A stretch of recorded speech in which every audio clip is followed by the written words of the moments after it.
I cannot upload 3 videos a week to YouTube. I know people always have questions about what's that perfect number of videos you need to upload on YouTube to start seeing traction. And in many videos from experts, people who have been doing this for a long time, I've seen that 3 videos a week is a good cadence to have, and to do this consistently week over week. Maybe for 10 weeks, I've seen people have successes after 10 weeks, but I just can't do it. I just cannot do it. And maybe this is the same for you. Like maybe you're also struggling with figuring out that exact cadence and having that rhythm. And it could be because of the idea, it could be the actual filming of the process, it could be your editing process, or it could be something completely different and something outside of the actual filming and the video itself. Maybe it's just life. In my case, I have other things going on, whether it's existing obligations, family and friends, things that come up. There are things that I just can't drop. So I want to talk about that. I want to talk about why I can't do 3 videos a week, although a lot of people recommend that, and what I'm trying to do in the process instead. Let's get into it. Now, if you've started creating content and creating videos and uploading to YouTube, you have your reason for doing that. I also have my reason for doing that. There are some common reasons that people do it. For instance, I know some people really want to get to monetization as quickly as they possibly can. In my case, I'm really interested in getting information that could be helpful to people and having a platform to do that, and leveraging YouTube as that platform to get the word out, to get the message out, and get content that may be helpful for other people. Whatever your reason is, one thing is certainly true. Even if you're creating content, even if you are here and you're showing up consistently, at some point in time, what you're sharing can be more valuable if it's reaching more people. And so you can take the slow path to growth, or you can take some of the tactics that works for other people to get to it faster, to have that explosive growth, have that viral video. And there's anything in between to help you get there. But you definitely need to have people watching your videos. You need to have an audience. You need to build a community. All of those things will help you achieve your overall goal, regardless of exactly what that goal is. And again, it varies for different people based on your own personal situation, your intrinsic needs, and other things that you're looking to achieve. So while I've been struggling to stay consistent and upload the videos and have multiple videos per week and keep my audience engaged and let them know exactly when another video is coming and just continue that anticipation, I've been thinking about what I can do. Like, what are things that are still within my control, within my power to make things happen? Because in my case, some of the other things I'm juggling have nothing to do with creating videos. It's just life in general, the different obligations that I have, whether that relates to work or family and friends and other things that come up. Life is lifing and life is happening, right, every second of the day, regardless of what our plans are and when those plans include creating videos. So I am trying to make sure that I honor the things that I have to do, the things that I have obligations for, and do those, and still create space for making videos. As I've been dealing with just the struggle of getting past that and making sure that I have clearance to continue with the creative process, I've been thinking about, okay, tactically, what are the true blockers for me and what can I do to overcome them?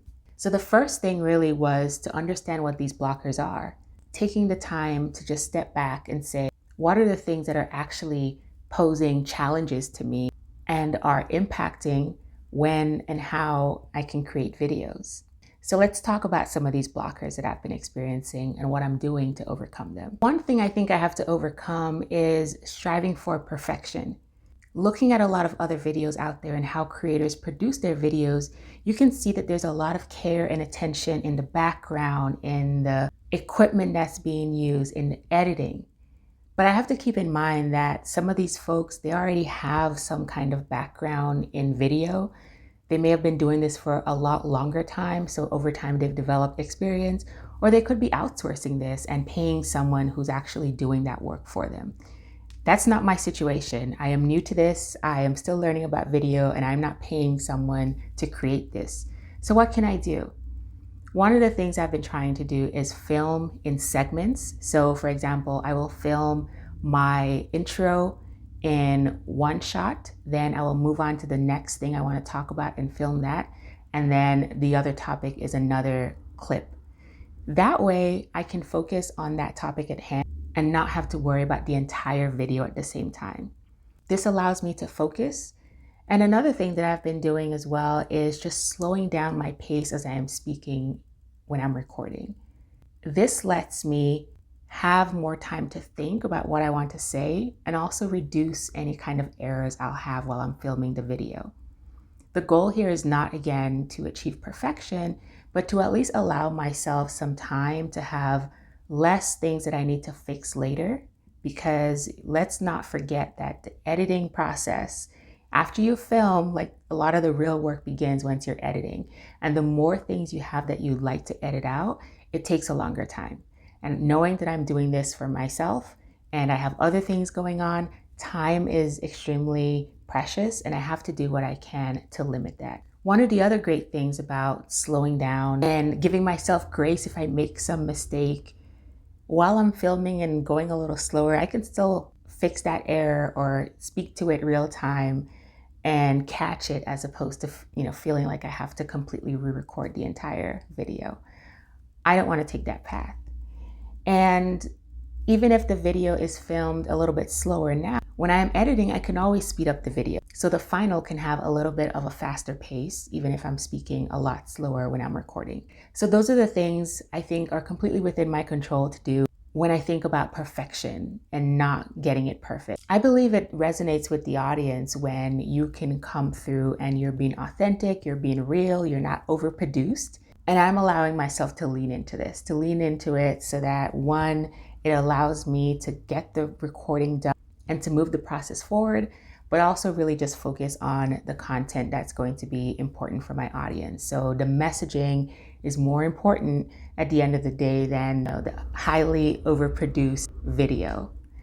I would like to think that the value and the information and the content that I'll be communicating is more important than exactly how it's filmed.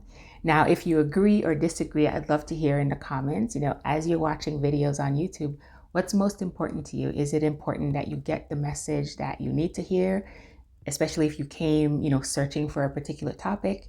Or are you looking for highly well-produced, in a studio, all these things in the background? What's most important to you? So I'm allowing myself to lean into the fact that done is better than perfect. And this is something that hopefully can help me continue to get these videos out. Another thing that I realize I need to fix is my storage situation.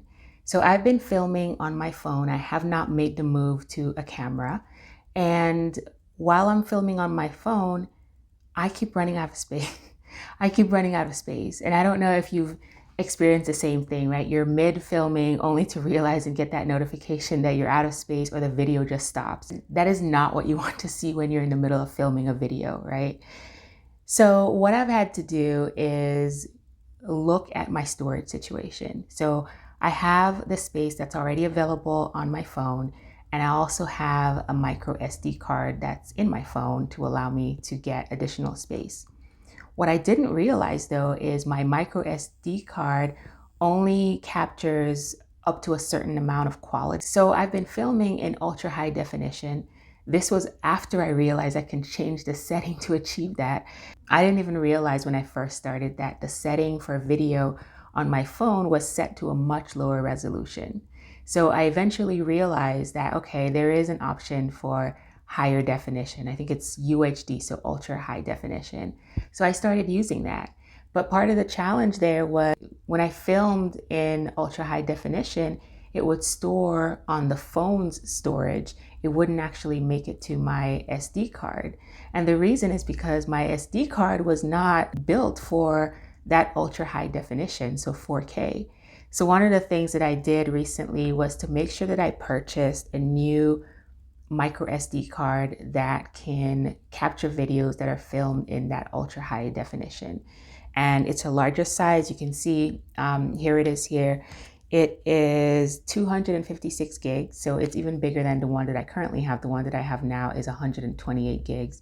So this will allow me to be able to film, not have to worry about stopping all the time and moving files off the phone, getting back to it, because all of those things take time to interrupt the flow.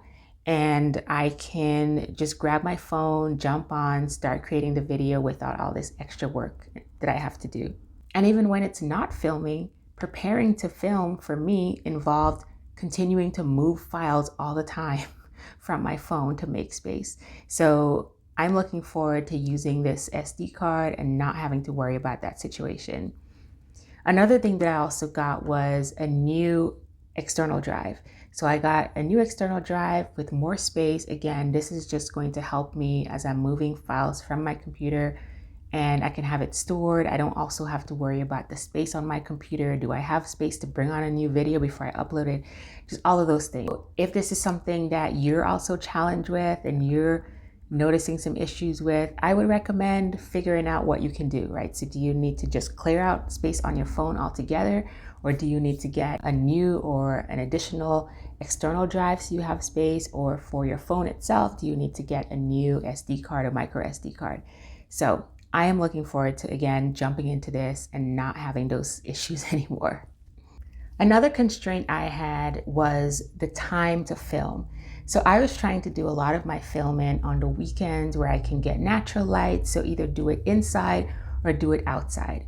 But with everything going on during the week and so much left to have to handle on the weekend, the time was really compressed. So if I had any overflow of the things that I had to get done, then that just meant that I had limited time to get a video in. And if I wanted to do multiple videos, which was something that worked for me before, then I even had less time.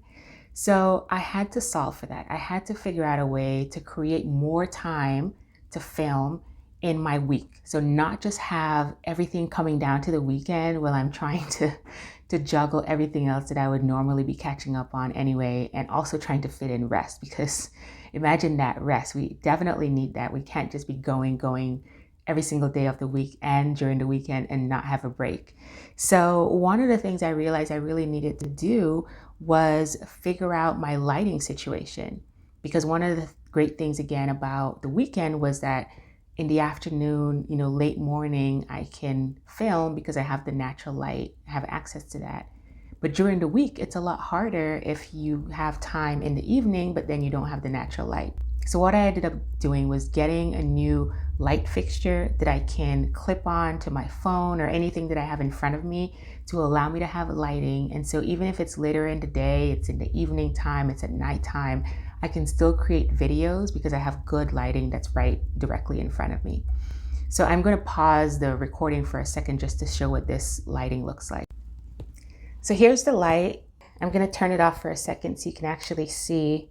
So here is the light. You can see the bottom part here, which can actually come off, and I can put this away in a little bag and travel with it, move around with it. So it's quite small and easy. On the side here, there are a couple of buttons. So you can go brighter if you wanted to. You can go a little lighter. You can have the lighting be more yellow, more white. So it gives you some flexibility depending on what time of day it is and what you need. But it's a great addition so far, and I've been using it in this video. This is going to be something that is going to help me with that lighting issue, so I don't have to be dependent only on the weekends, only on daylight hours. If I have time in the evening and I can plan accordingly during the week, I can make time to film some videos as well. Another thing that I've had to think about and know that I need to make sure I'm continuing to focus on going forward is to make sure that I'm not giving in to self-doubt or being influenced by what else is going on out there and what other people are doing. There are a lot of shiny objects. There's a lot of messaging out there. There's a lot of here's how you should do it. This is the way it has to be. This is how other people are doing it. Here's how other people are achieving success. But everyone's path is different. So make sure that you are leaning into what works for you. I am trying to do the same thing. Whatever that blocker is for you, really understanding that and making sure that you can identify it. Because if you can identify it, then you can come up with a solution. So in what I just shared in the examples here for me, I am able to pinpoint what some of the challenges are for me and what's keeping me from being able to create these videos more consistently. So I encourage you to do the same thing. Maybe in your case, it's something similar where it's storage or lighting, but whatever it is, identify that for yourself and make sure you have a reasonable and practical solution with reasonable timelines and goals that you feel like you can achieve. And it's okay if we fall short. I'm probably not going to get to the point again, like I said, where I have this perfect rhythm, and I'm going to be okay with that because I know that if I'm implementing the things that I've talked about here, it's only going to help me get a little bit better from where I am today. And I want you to make sure that you have the same mindset. So even if you fall off, that's okay. It's normal. Life is happening. We're trying to do the best that we can.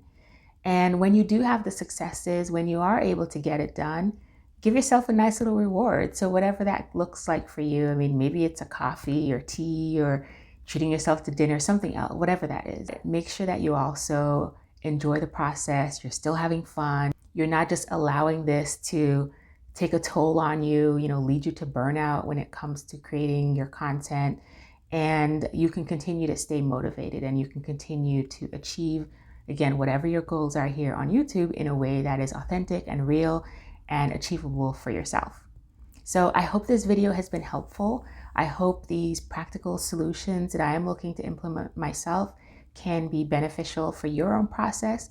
But if there are other things that you identify that you would like to do, I would love to hear down in the comments. Please let me know. And I'm looking forward to having a broader conversation about this because I think it's perfectly fine to normalize the fact that not everyone is going to be able to have that consistency and continue to pump out videos in the way that others recommend. So make sure that you're following your own course. If you've enjoyed this video, I hope you stick around and watch another one, and I look forward to seeing you in the next one.